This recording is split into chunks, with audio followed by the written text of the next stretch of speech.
Hi there. Thanks for possibly volunteering for my project. This is the last part of my project, and I'm pretty excited to finally get it finished. So I'll show you how removing and identifying nutgrass works. So as you can see, the very bright green parts are where the nutgrass is growing because it absorbs a lot of water. And the reason why we're trying to get rid of this nutgrass is because it's crowding out the native plants that we're trying to plant in this garden. So removing it will help the plants grow more easily without any foreign competition. Okay, so here is a sprig of nutgrass. This is sort of what it looks like from the top. It looks sort of like normal grass. It feeds off of water a lot, so you'll often find them near sprinklers and such. And the reason why it's called nutgrass is because they have these sort of root networks. They have these little nut-like root center things under the soil.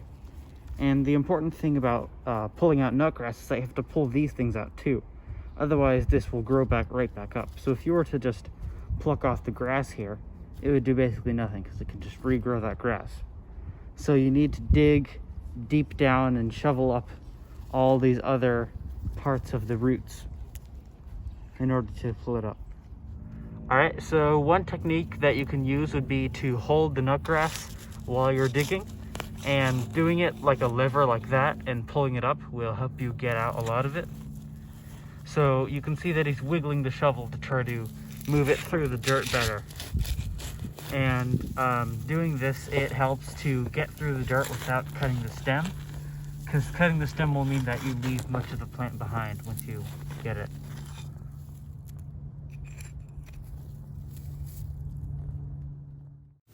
Another technique that has been used is to use a large tool like a shovel or a rake and simply overturn a patch of land and then just pick all the nutgrass out from there. And while this does work in a big patch, it doesn't really work when there are native plants nearby because you'll overturn them as well.